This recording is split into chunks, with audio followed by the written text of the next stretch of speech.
আসসালামু আলাইকুম সুপ্রিয় চাকরি প্রত্যাশী ভাই বোনেরা, আশা করি সকলে ভালো আছেন।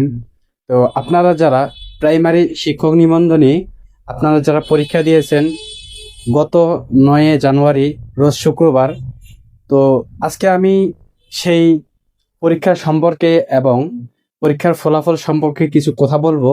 তো কথাগুলা বলার আগেই আমাদের এই চ্যানেলে যদি আপনি নতুন হয়ে থাকেন, অবশ্যই আমাদের এই চ্যানেলটি সাবস্ক্রাইব করে পাশেই থাকবেন। তো সুপ্রিয় চাকরি প্রত্যাশী ভাই বোনেরা, তো আজকে আমি আপনাদেরকে একটি সঠিক নিউজ দেওয়ার জন্য আজকে আমি কিছু ইম্পর্টেন্ট কাগজ এবং যা কিছু তথ্য আছে সবকিছু নিয়ে আপনাদের সামনে উপস্থাপনা করব। তো সর্বপ্রথম আমি একটা কথা বলতে চাই, যেটা হচ্ছে যে আপনারা যারা সহকারী শিক্ষক নিবন্ধনের পরীক্ষা দিয়েছেন গত 9 জানুয়ারি রোজ শুক্রবারে, তো আপনাদের রেজাল্ট কবে দিবে, সেই ফলাফল কবে দিবে, সেই সম্পর্কে আমি একটু আজকে আলোচনা করব। তো এটা হচ্ছে আমার বিভিন্ন জায়গা থেকে অবশ্যই আমি বিষয়গুলা একটু খুঁটিনাটি জানার পরে আজকে আমি আপনাদেরকে সেই তথ্যটা দিতেছি। এটা কেউ ফেক মনে করে আবার এড়িয়ে যাবেন না, অবশ্যই দেখলে হচ্ছে যে আপনারা অনেকটা বুঝতে পারবেন। তো যে সরকারি প্রাথমিক বিদ্যালয় সহকারী শিক্ষক নিয়োগ লিখিত পরীক্ষা গত শুক্রবার 9 জানুয়ারি সফলভাবে অনুষ্ঠিত হয়েছে। তো পরীক্ষা শেষ হওয়ার পর এখন লাখ লাখ পরীক্ষার্থী ফলাফলের অপেক্ষায় রয়েছেন। প্রাথমিক শিক্ষা অধিদপ্তর সূত্রে জানা গেছে চলতি জানুয়ারি মাসের মধ্যেই পরীক্ষার ফলাফল প্রকাশের জোরালো সম্ভাবনা রয়েছে। তো এই যে জানুয়ারি মাস আছে, সেই জানুয়ারি মাসে কিন্তু ফলাফল দেওয়ার একটা তারা নির্দেশ প্রকাশ করেছে। তো এখানে প্রাথমিক শিক্ষক নিয়োগ 2026 গুরুত্বপূর্ণ একটা তথ্য হলো যে এটাতে হচ্ছে যে ফলাফল 15 দিনের ভিতরে কিন্তু তারা দিয়ে থাকে। তো আমি যেটা হচ্ছে যে নিউজটা থেকে আমি এটা সংগ্রহ করেছি, ঠিক আছে। তো এটা হচ্ছে যে পরীক্ষার শেষ হওয়ার ভিতরে 15 দিনের মধ্যেই তারা কিন্তু এই নিউজটা দিয়ে থাকে যে আমরা 15 দিন পরেই কিন্তু আমরা এই ফলাফল প্রকাশ করব।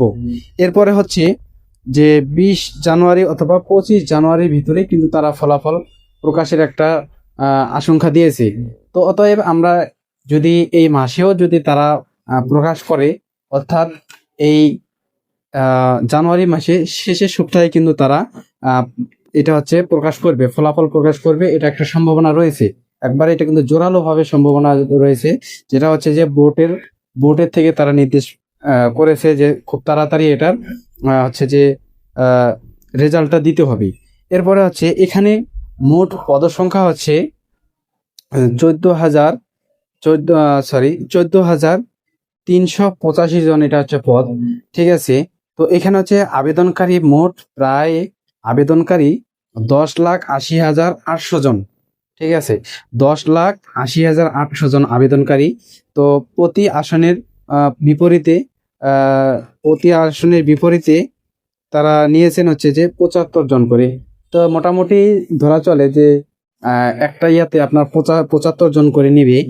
তো এখানে হচ্ছে এরপরে শনিবার যেই আনুষ্ঠানিকভাবে তাদের হওয়া হয়, শনিবার 10 জানুয়ারি প্রাথমিক শিক্ষা অধিদপ্তরের আনুষ্ঠানিকভাবে বিশেষ সভায় ফলাফল প্রস্তুতের বিভিন্ন দিক নিয়ে আলোচনা হয়।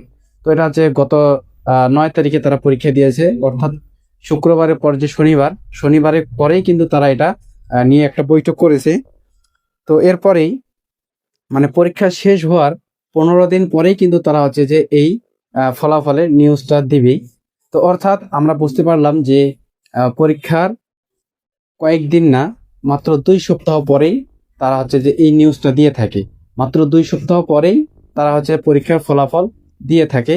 তো আপনারা যারা চিন্তা ভাবনা করছেন যে আপনারা কোথা থেকে ফলাফল দেখবেন, তো আপনাদের যে কাঙ্ক্ষিত ওয়েবসাইট আছে অথবা ফোন আছে, অনেকের বাসায় ল্যাপটপ অথবা পিসি আছে, তো আপনারা চাইলে যে কোনো ওয়েবসাইটের মাধ্যমে, অর্থাৎ তাদের যে নির্দেশনা যে ওয়েবসাইট আছে সেই ওয়েবসাইটের মাধ্যমেই কিন্তু আপনারা এটা হচ্ছে যে নিউজটা দেখতে পারেন, অর্থাৎ আপনার ফলাফল দেখতে পারেন।